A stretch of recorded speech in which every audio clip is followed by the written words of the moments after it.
बाधान बाधे जया चिंतने साधका वेद साधे प्रसादातया वासनिका सुगोत्र नमस्कार मे भिक्षुकास्तान मात्र नमस्कार मे भिक्षुकास्तान मात्र सर्वज्ञ श्री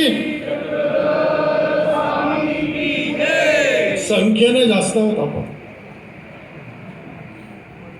पण फक्त इथं या सभागृहामध्ये आपण शरीरानं बसलो आहोत.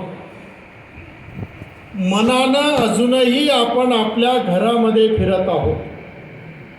घरामध्ये फिरणारं मन काही वेळासाठी इथे घेऊन या. पुन्हा एकदा राऊळमाय राऊळबाप असलेल्या श्री गोविंद प्रभू बाबांचा आपण जय जयकार करू. श्री गोविंद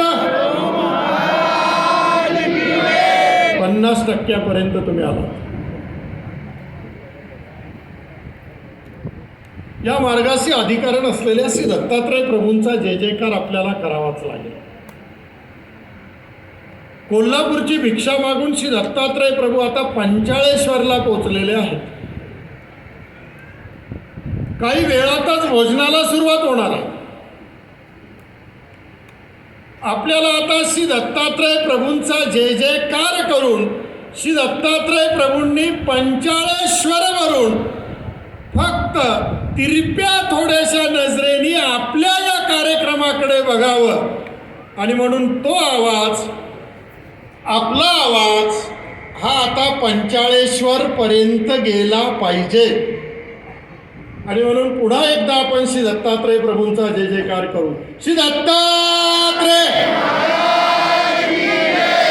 आता बरे वाटले तुम्ही, नाहीतर इथं शुभमंगलम नेहमी होतं, त्याचा प्रभाव जास्त आपल्यावर पडतो. कारण जागा ती आहे, ती जागा शुद्ध खऱ्या अर्थानं परमेश्वराच्या नामचिंतनानं आणि जय जयकारानं होत असते.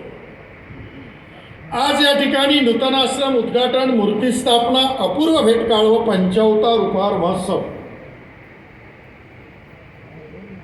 आणि आजच्या या कार्यक्रमाच्या पूर्वसंध्येला जी महंती प्रतिष्ठा खऱ्या अर्थानं संपन्न झाली, त्या निमित्तानं आपण सगळेजण उपस्थित आहोत.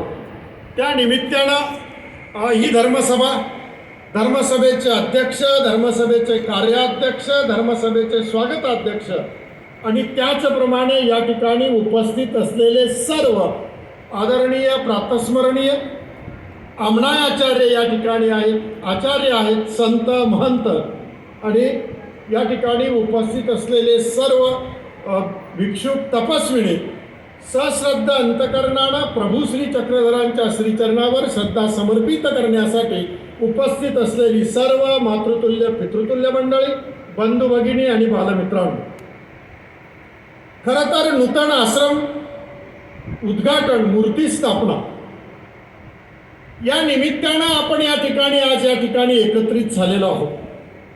आपण कालपासून हा कार्यक्रम अनुभवतो आहोत की काल संध्याकाळी या ठिकाणी आदरणीय श्री गोपालदादा अंकुळनेरकर यांना